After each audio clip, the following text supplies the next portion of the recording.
سبحان اللہ وبحمدہ سبحان اللہ العظیم سبحان اللہ وبحمدہ سبحان اللہ العظیم سبحان اللہ وبحمدہ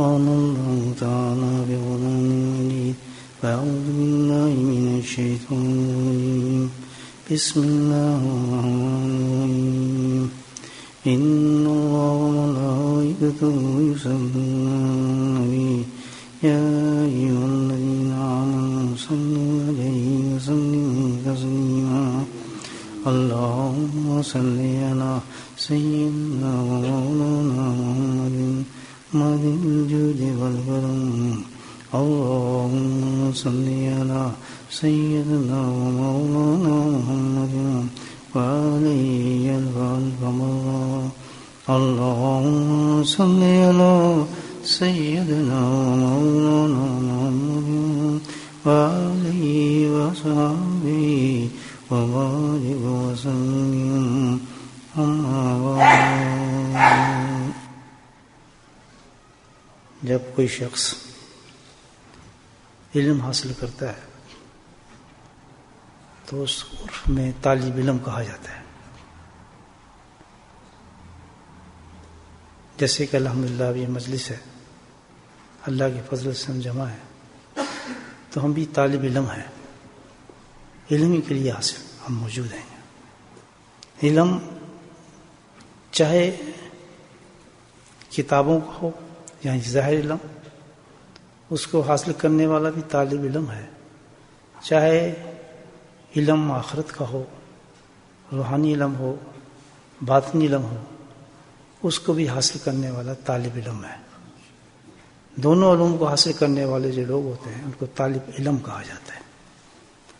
اس لیے میں نے کہا کہ الحمدللہ ہم باطن کی نسبت سے یہاں بیٹھے ہیں تو ہم بھی علم باطن کے طالب علم ہیں حاصل کرنے کے لیے، لیکن دونوں علوم کے جو اصول ہیں وہ ایک ہی ہیں. جیسے کہ علم ظاہر جو ہے وہ مدرسوں میں دارالعلوم میں ملتا ہے، اسی طریقے سے علم باطن جو ہے، تزکیہ کے علم جو ہے وہ خانقاہوں سے ملتا ہے. وہ کتابوں سے ملتا ہے اور یہ سینوں سے ملتا ہے، منعکس ہوتا ہے. ہیں دونوں طالب علم، لیکن عموماً ظاہر آپ دیکھیں گے کہ دونوں علوم کے دارالعلوم کے اندر بھی اور تزکیہ کے علم حاصل کرنے میں بھی طالب علم تو بہت ہوتے ہیں، لیکن اس میں سے کوئی ایسا ہوتا ہے جو چمکدار ستارہ بن جاتا ہے. اور الحمدللہ دنیا کے اندر مشہور و معروف ہو جاتا ہے وہ شخص، حالانکہ وہ بھی اسی جماعت میں جیسے ہم سب بیٹھے ہیں الحمدللہ. کیا وجہ ہے اس کی کہ بھئی وہ ایک ٹیچر ہے، کتاب پڑھا رہا ہے، بخاری پڑھا رہا ہے، فقہ پڑھا رہا ہے، سارے بیٹھے ہیں اسی کتاب سے پڑھ رہے ہیں، وہی نوٹ لکھ رہے ہیں، وہی استاد ہے. استعداد تو ہے اپنی جگہ، لیکن استاد سے اتنا فرق نہیں آئے گا. آخر کیا وجہ ہے کہ اتنا نمایاں ہو جاتا ہے، اتنا پرومننٹ ہو جاتا ہے وہ آدمی کہ وہ ان سب سے بڑھ جاتا ہے؟ اس میں کیا ایسی خاصیت ہے، ایسی کیا وجہ ہے اس کے اندر جو ایسی چیز کہ ایسی خانقاہوں میں مریدین ہوتے ہیں، آتے ہیں شیخ کے ساتھ بیٹھتے ہیں، سارے مریدین بیٹھے ہیں، وہی ذکر وہ کرتے ہیں، وہی صحبت وہ لے رہے ہیں، لیکن فرق کیوں آ جاتا ہے کہ اتنا بلند ہو جاتا ہے ایک آدمی الحمدللہ اور ایک آدمی عام سطح بھی رہتا ہے. یہ بڑی طالب علم ہیں ہم لوگ، یہ بڑی مفید بات ہے ان لوگوں کے لیے جو الحمدللہ سنجیدہ اپنی منزل کو پانا چاہتے ہیں کہ آخر کیا نقاط ہیں یہ، تاکہ اس نقطے کو ہم پکڑیں الحمدللہ اور ہم بھی اپنی محنت سے وہ پھل حاصل کر سکیں کہ جو اس کا متعین کیا گیا الحمدللہ. اور جو سطحی لوگ ہیں بھائی وہ تو آئے ہوئے چلے گئے، ان کے لیے تو اتنا کاؤنٹر نہیں ہوئے معاملہ، لیکن جو واقعی بہت سنجیدہ ہیں لوگ کہ بھئی اس کو ہم اس سطح تک لے کر جائیں جس سے ہم الحمدللہ مستفید ہو سکیں آخرت میں بھی، تو ان کو تو یہ نکات سمجھنے چاہیے تاکہ ہم اپنی زندگی میں پریکٹس کریں. الحمدللہ معمولی چیز تو نہیں ہے بھائی یہ ایسی مجلس میں جانا جس کو اللہ تعالیٰ کہے کہ میری مجلس ہے، تو کیا اس میں اللہ تعالیٰ کیا انعامات دیتا ہوگا مجھے بتائیں آپ. کوئی کم درجے کا ہو تو ہم کیوں خالی رہتے ہیں؟ اس کی کچھ تو وجوہات ہوں گی یا نہیں.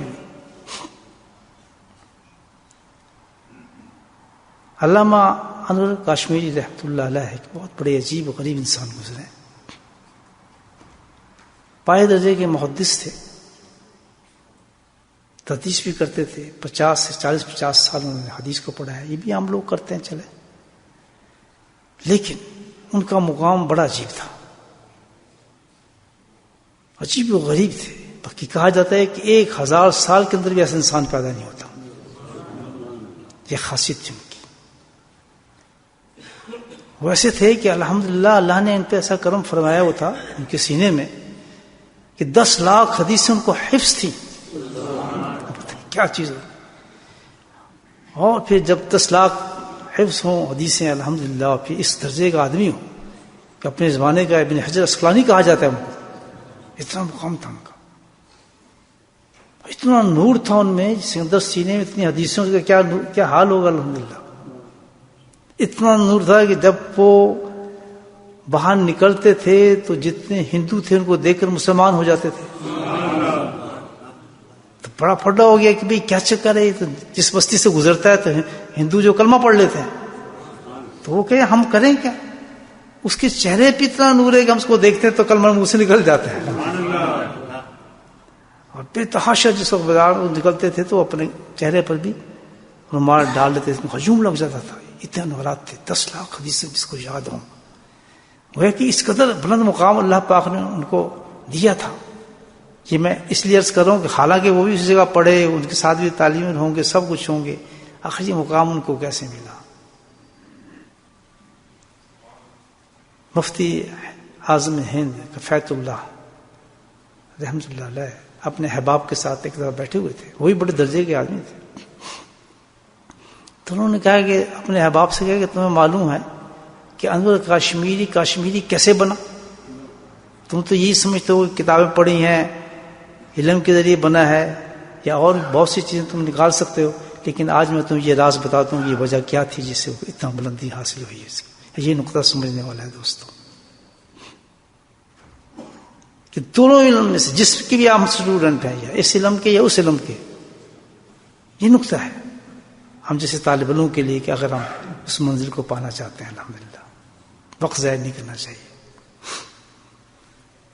تو احباب خاموش ہو گئے کہ نہیں حضرت آپ بتائیں، ہم تو نہیں بتا سکتے کیا ایسی چیز تھی کہ جس کے اتنا اللہ نے اتنا بڑا مقام ان کو دیا، اس درجے کے آدمی تھے. تو انہوں نے کہا میں صرف ایک ہی لفظ بولوں گا جس کی وجہ سے ان کو ملا، اور فرمایا وہ کیا تھا؟ ادب تھا ان کے اندر. کہاوت ہے عربی کے اندر کہ ادب بہت اونچی چیز ہے. الادب شجر العلم ثمر. ادب ایک درخت کے مانند ہے، اور اس کے جو معرفت، اس کے پھل جو ہیں وہ کیا ہے؟ علم. وہ اس درخت کے پھل ہے. جب درخت ہی نہیں ہوا تو پھل کہاں لگے گا؟ کبھی سنا ہے کہ آم کا درخت تو نہیں ہے لیکن آم لگ رہے ہیں، جامن کا درخت نہیں ہے لیکن جامن لگ رہے ہیں؟ کوئی سنا ہم نے؟ پہلے درخت ہوگا تو پھر پھل لگیں گے نا. تو جہاں ادب ہوگا وہیں چیزیں آئیں گی نا، معرفت. جب ادب ہی نہیں تو وہ چیزیں کہاں سے آ جائیں گی؟ میں یہ ہو جاؤں، میں فلاں ہو جاؤں، مجھے جنت بھی مل جائے، اور میں اس مقام پہ بھی چلے جاؤں، میں فلاں بھی ہو جاؤں، کبھی نہیں ہو سکتا. بنیادی چیز جو ہوگی الحمدللہ وہ کیا ہے؟ فرمایا ان کے جو بیسک اور بنیادی چیز تھی اللہ نے جو مقام عطا فرمایا. ظاہر ان کو بھی کچھ سے پتہ چلا ہوگا، بڑے مجھے آدمی تھے. تو انہوں نے فرمایا ان کے اندر ادب تھا. اور ادب بھی کس درجے کا تھا انہوں نے بتایا کہ 7 سال سی عمر میں جب ان کو ہوش آیا اس وقت سے لے کے تا زندگی کبھی ایسا نہیں ہوا کہ انہوں نے کسی کتاب کو بھی بغیر وضو کے پکڑا ہو. کتنی بڑی 7 سال سے. اور اتنا ادب تھا کہ کبھی بھی کتاب کو اپنے تابع نہیں کیا. سبحان اللہ. کیونکہ علم سیکھ رہے تھے نا وہ. کبھی بھی کتاب کو اپنے تابع نہیں کیا بلکہ کتاب کے تابع ہوتے تھے. کیسے کہ اگر اس سمت میں کتاب رکھی ہے تو کبھی یہ نہیں کتاب کو اس سمت میں کر لیں, جیسے ہوتے ہیں کبھی رکھی ہوتی ہے کتاب سے پڑھنے کے لیے ایسے کر دیں, نہیں, گھوم کے اس سمت میں ہو جاتے تھے جس سمت میں کتاب ہے. کہتے ادب کے خلاف ہے. اور کمال درجہ یہ تھا ادب کا کہ جو حاشیہ لکھا ہوتا ہے نا کتابوں پر, آپ دیکھیں حدیث کی جو کتابیں ہوتی ہیں حاشیے لکھے ہوتے ہیں نا اوپر نیچے سے, تو وہ جب اس کو پڑھتے تھے حاشیے کو تو خود ٹرن ہوتے چلے جاتے تھے, جیسے حاشیہ ہوتا تھا ویسے مڑتے چلے جاتے تھے. کمال درجے کا ادب تھا. اور بڑی واقعات ان کے ادب کے ہیں الحمدللہ. تو میرے بھائیو, اصل چیز کیا ہے؟ کسی منزل پہ انسان جانا چاہتا ہے, سنجیدگی ہو, اس کے اصول ہوں, اس کے طریقے ہوں, تو اللہ انسان کو اس درجے تک پہنچا ہی دیتا ہے الحمدللہ. اللہ وہ مقام انسان کو عطا فرما دیتا ہے. ہمت ہونی چاہیے تھوڑی سی انسان کے اندر. یہی تصوف کا معاملہ ہے الحمدللہ. روحانی علم کا بھی تو اس سے زیادہ ادب ہے, اس سے بھی زیادہ. میں ایسا مثال دوں, ہمارے نقشبندی سلسلے میں ایسے ایسے بزرگ گزرے الحمدللہ کہ ان کی کمر کی جو ہے ہڈیاں باہر نکل آئی تھیں, کیونکہ اس ادب سے بیٹھتے تھے کبھی شیخ کی شکل ہی نہیں دیکھتے تھے, ادب کی وجہ سے. اور اتنا بڑا مقام تھا ان کا الحمدللہ کہ آپ پوچھیں نا, ایسی حضوری ہوتی تھی, ایسی حضوری ہوتی ہے, ساری دن اور ساری رات وہ اسی نشت میں بیٹھتے تھے. اور کبھی ایسا نہیں ہوا کہ الحمدللہ انہوں کو کروڑی بدلی ہو. تو یہ محنت ہے. کسی بھی چیز کو حاصل کرنا چاہے انسان بغیر محنت کے نہیں ملتا. تو یہ جو تصوف کی لائن ہے اس میں بہت سخت ادب کی ضرورت ہے بھائی. جو علم بھی حاصل کرے آدمی, پھر فرق پڑ جاتا ہے آدمی کے لیے. تو وہ مختلف انسان ہو جاتا ہے جو اتنے تقاضے پورے کرتا ہو, اتنی محبت رکھتا ہو, اتنا ادب رکھتا ہو, تو اللہ تعالیٰ اس کو خالی کیسے چھوڑ دے گا؟ کبھی نہیں ہو سکتا. استھانوی رحمۃ اللہ فرماتے ہیں کہ جو کسی منزل کو حاصل کرنا چاہتا ہے علم کے اندر, یا علم ظاہری ہو یا علم باطنی ہو, تو سب سے پہلا سبق جو ہے وہ ادب ہے. ادب کو اختیار کرے. اور سب سے زیادہ جو ڈاکہ ڈالتا ہے انسان پر اس راستوں سے روکنے کے لیے شیطان, وہ ادب ہی ہے. انسان کو بے ادب بنا دیتا ہے, جس سے اس کے ساری معرفت کے دروازے بند کر دیتے ہیں اللہ تعالیٰ. وہ اپنے آپ کو بہت کچھ سمجھنے لگتا ہے, تو میں تو یہ بھی کرتا ہوں, میں تو فلاں بھی کرتا ہوں. اور بے ادب کی سب سے بڑی سزا کیا ہے یہ سن لیں آپ. یہ تو قرآن نے بھی بتایا, قرآن نے بتایا. بے ادب کی سب سے بڑی سزا یہ ہے کہ اللہ سبحانہ تعالیٰ اس کو احساس بھی نہیں ہونے دیتے کہ تو بے ادب ہے. اس کو احساس نہیں ہونے دیتے, اسی میں چوڑا رہتا ہے کہ بس میرا تو کام بن رہے ہیں, میرا تو سب کچھ ہے الحمدللہ. جعلی چیزیں نصیب ہوتی ہیں, خواب بھی آ جاتے ہیں, اس کو رکت بھی آ جاتی ہے, اس کو رونا بھی آ جاتا ہے. یہ سب ڈھکوسلے ہیں. اصل چیز تو کچھ اور ہے, اصل چیز تو اور ہے. اللہ کی معرفت اس چیز کا نام نہیں ہے, جذب کشف کا نام نہیں ہے, تو کچھ اور چیز ہے. اس کے دھوکے میں اس کو لگائے رکھتا ہے, اس کے لگائے رکھتا ہے, سمجھ سے دور کر دیتا ہے. لیکن باادب آدمی ہوتا ہے الحمدللہ, اس میں چیزیں نہیں ہوتی. تو بے ادب کی سزا یہ اتنی بڑی کہ وہ لگ رہا ہے تو سمجھتا ہے میں صحیح ہوں, لیکن اس کو اتنی مہلت نہیں ملتی کہ وہ سمجھ سکے کہ میرا نقصان کتنا ہو رہا ہے, میں کتنا پیچھے ہوں. تو میرے بھائیو, اللہ سے دعا کریں کہ اللہ تعالیٰ ہمیں جس علم میں بھی ہمیں لے جائے, یا تو کتابی علم حاصل کریں تب بھی, یا اللہ کے فضل سے اللہ روحانیت کے علم دے, کسی خانقاہ کی طرف جائیں, کسی شیخ کی طرف جائیں, تو ہمیں با ادب رکھے اور ادب کا پورا خیال کرے. اور یہی سب سے بڑا مجاہدہ ہے. یہ آپ کو بتا دوں, با ادب رہنا سب سے بڑا مجاہدہ ہے, بہت بڑا مجاہدہ ہے. کہ دل تو یہ کرتا ہے آدمی اپنے شیخ کی صحبت میں جانا گھنٹوں بیٹھے, لیکن وہاں تقاضا یہ ہے کہ بے ادب ہونے کا خطرہ بہت زیادہ ہوتا ہے. بے وضو نہ ہو جائے, اونگ نہ آ جائے, نش تبدیل نہ ہو جائے, بے ادبی سے نظر نہ اٹھ جائے. یہ سب کاؤنٹ ہوتی ہیں چیزیں لگتی تو بہت کامن چیزیں, اور ایسے بھی دیکھیں آرام سے آتے ہیں, بیٹھتے ہیں, باتیں کرتے ہیں, ہاں جی کیا حال چال ہے, ٹھیک ہے, ادھر بھی چل رہا ہے معاملہ. اور دوسرا آدمی اس قسم کا ہوتا ہے. زمین آسمان کا فرق ہے جو ان کے اندر معرفت اللہ کی گزرتی ہے, زمین آسمان کا فرق ہو جاتا ہے. یہ آپ کو خانقاہی ماحول کے اندر نظر یہ اسی وجہ سے جو ہے صحبت کو مقدم رکھا گیا ہے.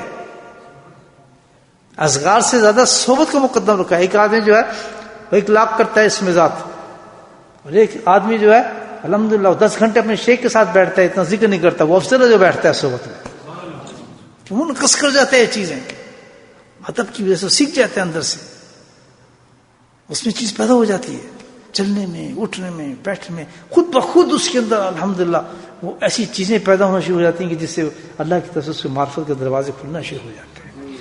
یہ کیوں ہوتا ہے بھائی؟ اس لیے کہ اللہ سبحانہ تعالیٰ نے خود یہ طریقہ رکھا ہے. کہ ہم نے نہیں بنایا کہ بھئی کوئی نیا بنایا یہ کتابوں کی ملن نہیں. اللہ سبحانہ تعالیٰ نے شرائط رکھی ہیں کسی علم کو سیکھنے کے لیے. اگر آپ کسی علم کو سیکھنا چاہتے ہیں تو اللہ نے اس کی کنڈیشنز رکھی ہیں. یہ شرط ہے. تو سب سے بڑی شرط اللہ نے رکھی ہے ادب. یہ اصل نہیں چل رہی تو نبی پاک زمانے سے چل رہی ہے. طرف و اصوات فوق صوت النبی. قرآن نے کیا کہا؟ کن کو کہہ رہے ہیں؟ نبی کے بارے میں صحابہ کرام کو کہا جا رہا ہے. اور صحابہ کرام صدیق عمر اور طلحہ جیسے صحابی کہ آواز کو بلند نہ کرنا میرے نبی کے سامنے کہا یہ نہیں. قرآن میں کیا سکھایا؟ سب سے پہلے صحابہ کو ادب سکھایا جا رہا ہے. یہ کنڈیشن ہے کہ جب آپ کسی علم کو حاصل کرنا چاہتے ہیں تو اس سے سب سے پہلے چیز یہ کہ اس کے جو تقاضا ہے ادب کا ڈفرینٹ ہوتا ہے. یعنی آپ کی دارالعلوم میں سیکھنے تو وہاں علم وہاں ادب کا تقاضا ڈفرینٹ ہوگا. وہاں سب سے ہونہار اچھا شاگرد وہ ہوتا ہے جو تنقید کرتا ہے، جو اپنے استاد سے سوالات کرتا ہے.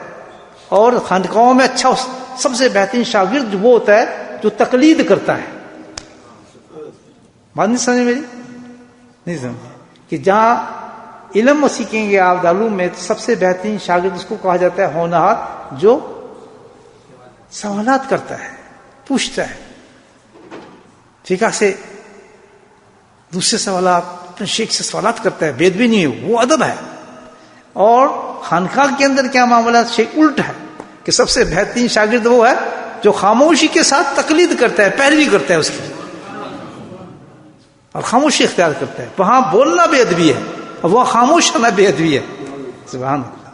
تو جو ادب دیا جائے جس علم کو سیکھنے کے لیے طالب علم کو چاہیے اسی ادب کو اختیار کرے کہ وہاں کیسے بیٹھنا ہے، کیسے دیکھنا ہے، کس طرح شیخ کے پاس پہنچنا ہے. سارے آداب کو پہلے سیکھتے ہیں. سب سے پہلے جب آدمی جاتا ہے کسی شیخ کے پاس تو پہلا سبق یہی ہوتا ہے کہ اس کو ادب کو سیکھو. اور جب تک ادب نہیں آئے گا تکبر نہیں نکلے گا، یاد رکھیں آپ. اور تکبر کے ساتھ آدمی کبھی کوئی علم نہیں سیکھ سکتا، اور تکبر کبھی ادب نہیں آنے دے گا. یہ تکبر کی نشانی ہے. تکبر کبھی آپ کو ادب نہیں آنے دے گا. کیا جی کیوں ہم کیوں کریں، ہمیں کیا جی ایسے کیا فرق پڑتا ہے جی، ایسے کیا ہوگی جی اگر ایسے بیٹھ تو یہ کیا کر رہے ہیں آپ، اس سے کیا ہوتا ہے؟ ہوتا ہی نہیں کہتے نا لوگ، یار دیکھو یہ کیسے بیٹھا ہے، اس کو کیا ہو گیا، اس طرح کیوں بات کر رہے ہیں یار، کیا ہے اس میں، کیوں ایسے. لیکن نہیں سمجھے آدمی کہ بھائی اس تعلیم کا تقاضا یہی ہے کہ سبق یہی ہے کہ یہاں سے علم ملتا ہے تو اس ذریعے سے ملتا ہے. تو اللہ پاک ہم سب کو یہ علم حاصل، کیونکہ ہم سب اسٹوڈنٹ طالب علم الحمدللہ، ایسا نہ ہو کہ ہم کوشش بھی کرتے رہیں، زندگی ضائع بھی کرتے رہیں، چلتی بھی رہیں اور پھر ہم کچھ حاصل نہ کر سکیں. تو ان کنڈیشنوں کو ان باتوں کو ہمیں پورا کرنا چاہیے الحمدللہ. تو پھر جو پڑھتا ہے اس کے انوارات اترنا شروع ہو جاتے ہیں. پھر یہ ذکر جو ہے ایک عجیب چیز بن جاتا ہے انسان کے لیے الحمدللہ. جیسی آدمی مراقبے میں بیٹھتا ہے، جس قدر باادب ہوگا، جس قدر باادب ہوگا، اسی قدر اللہ سبحانہ تعالیٰ کے فیض و برکات اترنا شروع ہو جاتے ہیں اس میں. یہ تو لکھا ہے، مشاہد میں لکھا ہے کہ مختلف کیفیات دیکھتے ہیں اپنے مریدوں کے جب بیٹھتے ہیں مراقبے میں جاتے ہیں. مراقبہ ہم کرتے ہیں، اصل ذکر تو یہ ناک بند کے جاتے ہیں نا تو اس وقت انسان لگا لیتا ہے اپنے رب کے ساتھ، چل پڑتا ہے. تو پھر سارا کمال تو اللہ ہی دیتا ہے نا، سارا کچھ تو اللہ تو جانتا ہے ہر چیز، خبیر و بصیر، اندر باطن کو بھی جانتا ہے کہ یہ کتنا سنجیدہ آدمی ہے، کتنا بادب آدمی ہے، کتنی سنجیدگی سے علم حاصل کرنا چاہتا ہے، یہ آیا کیوں ہے، اس کو مجھ سے محبت کتنی ہے. میرے سے محبت ہوتی ہے، میرے علم کو حاصل کرنا چاہتا ہے، مجھ تک پہنچنا چاہتا ہے. جب وہ دیکھتا ہے کہ اس قدر بادب ہے میرے نام کو سیکھنے کے لیے، کہ میرا نام سیکھنا چاہتا ہے، اس قدر ادب اختیار کر رہے ہیں. وہ انسان کا ادب نہیں ہوتا. تو اللہ کی معرفت کا ادب ہے، اس کی عرفان کا ادب ہے، سنجیدگی ہے. تو اسی قدر اس پہ فضان اترنا شروع ہو جاتا ہے الحمدللہ اللہ تعالیٰ. اور بہت سے مشائخ کا مثال ملتی ہے، کوئی جاتا ہے اپنے شیخ کے پاس بیٹھتا ہے، الحمدللہ ہفتے کے اندر ہی وہ اپنے کام کو پورا کر کے چلا جاتا ہے. شیخ اس کو سارے مقامات طے کر دیتے ہیں. بڑے بڑے مثالیں ملتی ہیں. شہاب الدین سہروردی کے ساتھ بھی یہ معاملہ ہوا تھا الحمدللہ. تو پھر جماعت کہتی جی کیا ہوا؟ تو ابھی چند دن تو ہوئے اس کو آئے، اور اس کو خلافت بھی مل گئی اور اس کو سب کچھ مل گیا، اتنا معرفت مل گئی. تو فرماتے ہیں بھائی میں کیا کرتا،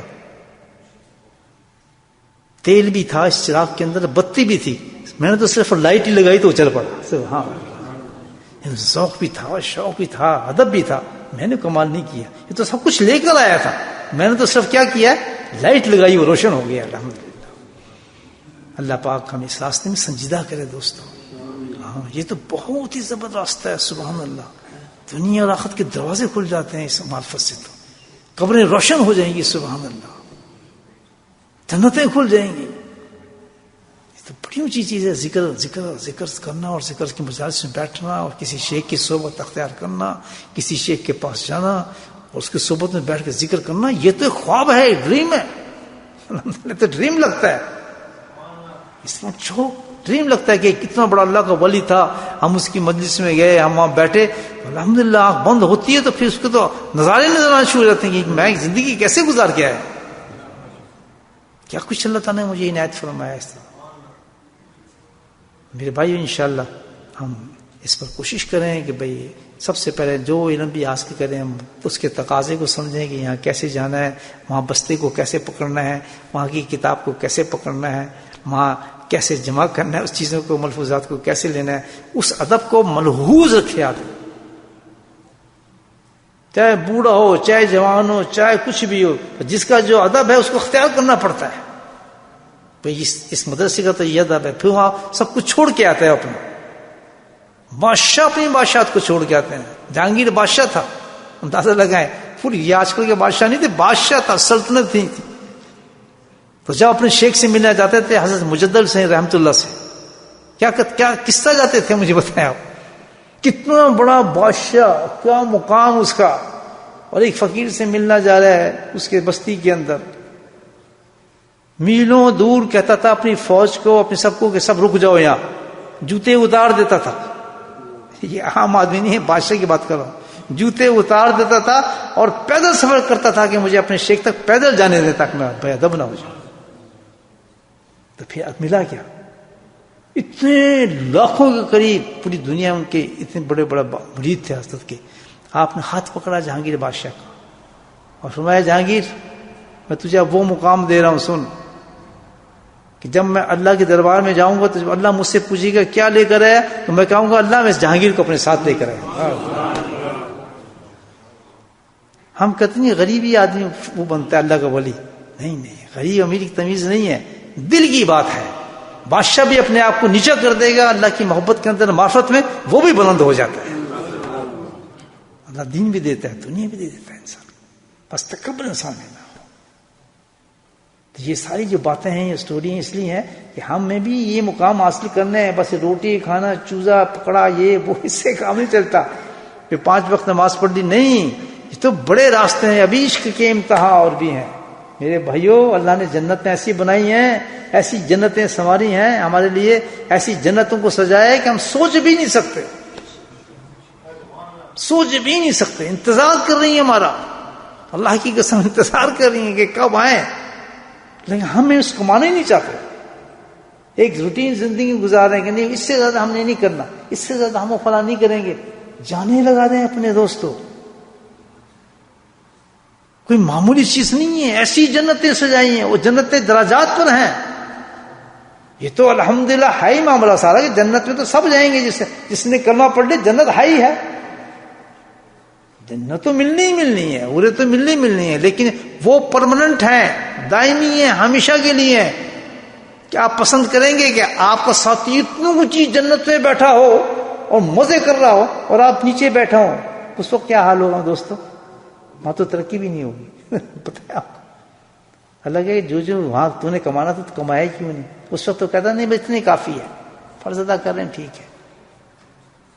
نفل کی کیا ضرورت ہے, سنتوں کی کیا ضرورت ہے, اس کی کیا ضرورت ہے, حضرت کے پاس جائیں, حضرت کے پاس کیوں جائیں, کیا بیٹھیں یار, اتنا وقت وہاں کیوں لگائیں, ایسے ہی کیا کریں. نہیں بھائیو, صرف یہ سوچ کے کہ میں نے اپنے آخرت کو بلند لے کے جانا ہے, اور یہ ایک سورس دی ہے, زیادہ سے زیادہ یہاں سے کما لوں, مجھے کیا فرق پڑتا ہے اگر میں 3 گھنٹے 2 گھنٹے جا کے اپنے کسی فقیر آدمی کے پاس بیٹھ جاؤں گا تو مجھے تو جنت اعلیٰ درجے کی مل جائے گی, صرف بیٹھنے سے کسی اللہ والے کے پاس, اس کی بات سننے سے, اس کی صرف زیارت کرنے سے. کس نے راستے کھولے, اللہ پاک نے کتنے راستے کھولے ہیں, ہم کتنا ویسٹ کر رہے ہیں مجھے بتائیں. اب ہم برابر ہو سکتے ہیں بھائی؟ دیکھو میں ویسی بات کر رہا ہوں, مطلب کسی حساب میں نہیں. کچھ لوگ یہاں ایسے بھی ہیں, دور سے سفر کر کے آئے, وہ باقاعدہ آتے ہیں جمعرات کو. اب میں ان سے کیسے مقابلہ کر سکتا ہوں؟ میں تو یہاں سے آیا ہوں, یہ میرا لگا ہے ساتھی. کہ اللہ نہیں جانتا ایک شخص اتنی ساری چیزیں چھوڑ کے کس طرح, میں بھی اللہ کے نام پہ ذکر کرنے آیا ہوں, وہ بھی کرنے آیا ہوں, لیکن محبتوں میں فرق ہے, ان کی کیفیات میں فرق ہے, ان کے ادب میں فرق ہے.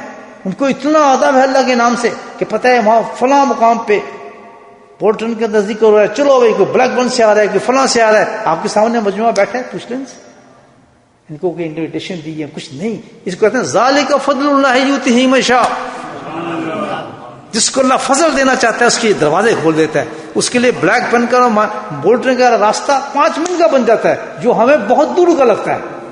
مجھے کوئی کہے نا کہ جی بلیک بن میں جناب فلاں شیخ آئے, ذکر کرنے چلیں گے, جی میں جی بس نہیں چلوں گا, جیسے تھوڑا سا کام ہے. ہزاروں بہانے بنا دیں گے, کیوں؟ کوئی فرض تھوڑی ہے یار, یہ ہماری مسجد میں کبھی ہوا تو کر لیں گے یار, یہیں تقریر ہو رہی ہے بیٹھ دیں گے. یہ آزمائش ہے, اس کو کہتے ہیں آزمائش زندگی کی, اس کے نام آزمائش ہے کہ بس اتنی تھی تجھے مجھ سے محبت. لیکن اللہ پاک لے آئے جن کو بتایا, تو رشک ہوتا ہے ان لوگوں پر کہ ہم سے کتنے, اللہ ان سے کتنی محبت کرنے والا, اللہ ان کو استقامت دے اور ایسی رکھے اور تکبر اور غرور سے بچائے کہ ہر آدمی اس کا سیکریفائس کرے آخرت کے لیے. تو بتائیں جو ان کو جنت ملے گی مجھے ملے گی؟ وہ کہیں کیوں بھائی, تو کس چکر میں پیچھے ہٹ, دروازے جنت کے ان کے لیے کھلے, کیونکہ یہ تو کہاں سے کہاں آتے تھے اور کبھی انہوں نے بٹ بھی نہیں ڈالا, سوچا بھی نہیں, بھاگتے چلے آتے تھے. ان کو تو ایسا لگتا تھا جیسے یہاں ہمارے گھر کے پاس ہو رہا ہے. یقین ایسا بھی ہو سکتا ہے کہ اتنے سست لوگ ہوں کہ کبھی ان کے ادھر ادھر کوئی ایسی بات ہوتی نہیں جاتے ہوں گے, لیکن اس محبت میں بھاگے آ جاتے ہیں, دکان بھی چھوڑ دیتے ہیں, سب کچھ چھوڑ دیتے ہیں, بچوں کو چھوڑ دیتے ہیں کہ چلو چلو یار ذکر ہو رہا ہے, چلو چلو یار ذکر ہو رہا ہے. کہاں ہو رہا ہے؟ بولٹن. یہاں بولٹن کے لوگ دیکھ لیں ہمارے, فرق نہیں ہے بھائی. ادھر ذکر ہو رہا ہے, ادھر کچھ توجہ کوئی نہیں, کیا ذکر کیا چیز. اللہ اکبر, قرآن حدیثیں بھری پڑی ہیں انعامات سے, درجات سے, جنتوں سے. اس سے بڑی کیا حدیث ہوگی؟ اللہ تعالیٰ کہتا ہے کہ جب تم ذکر کرتے ہو, مجلس میں بیٹھتے ہو, میری مجلس ہے, وہ میری مجلس ہے. بتاؤ ہم کہتے ہیں ذکر ہائی کوئی چیز نہیں, یہ کہ مجلس سے بیٹھے. تو بھائی کوشش کریں گے نا انشاءاللہ جنتوں کو حاصل کریں انشاءاللہ. تو یہ آج پہلا سبق کیا ہے کہ ہمیں تصوف سیکھنے کے لیے سب سے پہلے کیا چاہیے؟ اونچا بولے, بادب بانسی, بے ادب. اور کہاں سے سیکھیں؟ ادب آ جاتا ہے, اگر محبت ہو نا ادب بھی آ جاتا ہے. ادب کو سیکھیں. اس پہ اتنی اتنی کتابیں لکھی ہیں مشائخ نے, ادب پہ مشائخ نے کتابیں لکھی ہیں کہ ادب کیا ہوتا ہے, کس طرح بیٹھتے ہیں کسی شیخ کے پاس جا کر. حضرت مجدد ثانی رحمۃ اللہ نے باقاعدہ اس پہ لکھا ہے, ہر شیخ نے, عبدالقادر جیلانی رحمۃ اللہ نے لکھا ہے, عوارف معروف میں سب نے لکھی. اس پہ بڑی بڑی کتابیں لکھی گئی ہیں. آخر کوئی چیز تو ہوگی نا, کیوں نہ ہو؟ جب اللہ نے اپنی کتاب میں ادب بتا دیا تو پھر باقی رہ کیا جاتا ہے؟ قرآن میں جب لکھ کے بتا دیا نہیں کہ ادب یہ چیز ہے, ہم کیا اور کون سے انکار کر سکتے ہیں؟ اللہ پاک ہم سب کو توفیق نصیب فرمائے. بسم اللہ الرحمن الرحیم, الحمد للہ رب العالمین, والصلاۃ والسلام علی سید المرسلین, اللہم صلی علی سیدنا مولانا محمد النبی الامی ازواجہ امہات المؤمنین وذریاتہ واہل بیتہ کما صلیت علی آل ابراہیم انک حمید مجید, وسلم تسلیما دائما ابدا کثیرا کثیرا. اے میرے مولا ہمارے گناہوں کو معاف فرما دے, یا اللہ ہمارے گناہوں کو معاف فرما دے, یا اللہ ہمارے گناہوں کو معاف فرما دے. اے میرے مولا ہم پہ رحم فرما, اے میرے مولا ہم پہ رحم فرما، اے میرے مولا ہم پہ رحم فرما، یا اللہ تو ہم سے راضی ہو جا، یا اللہ تو ہم سے راضی ہو جا، یا اللہ تو ہم سے راضی ہو جا۔ اے میرے مولا ہماری عبادات کو قبول فرما لے، یا اللہ ہماری عبادات کو قبول فرما لے، اے میرے مولا ہماری عبادات کو قبول فرما لے، اے میرے مولا ہمیں جنت کے اعلیٰ مقام نصیب فرما، یا اللہ جنت کے اعلیٰ مقامات نصیب فرما، یا اللہ ہمیں اعلیٰ درجے کی جنت نصیب فرما، یا اللہ ہم جہنم سے پناہ مانگتے ہیں، یا میرا مولا ہم جہنم سے پناہ مانگتے ہیں، یا اللہ ہم جہنم کی آگ سے پناہ مانگتے ہیں، جہنم کے عذابوں سے پناہ مانگتے ہیں۔ اے میرے مولا تو ہمیں بخش دے، یا اللہ ہم سب کو بخش دے، یا اللہ پوری امت کو بخش دے، یا اللہ پوری امت کو بخش دے، یا اللہ تو ہم پہ رحم فرما، یا اللہ ہمارے سارے کاموں کو بہتر فرما دے، آسان فرما دے، یا اللہ ہماری مرضی کے مطابق فرما دے، یا اللہ تو ہم سے راضی ہو جا، یا کریم تو فضل و کرم سے ہمارے ماں باپ کی بخشش فرما دے، یا اللہ ہمارے لواحقین کی بخشش فرما دے، یا اللہ پوری امت کی بخشش فرما دے۔ وصلی اللہ تعالی علی خیر خلقہ محمد وآلہ وصحبہ اجمعین برحمتک یا ارحم الراحمین۔ سبحان ربک رب العزۃ عما یصفون والسلام علی المرسلین والحمد للہ رب العالمین۔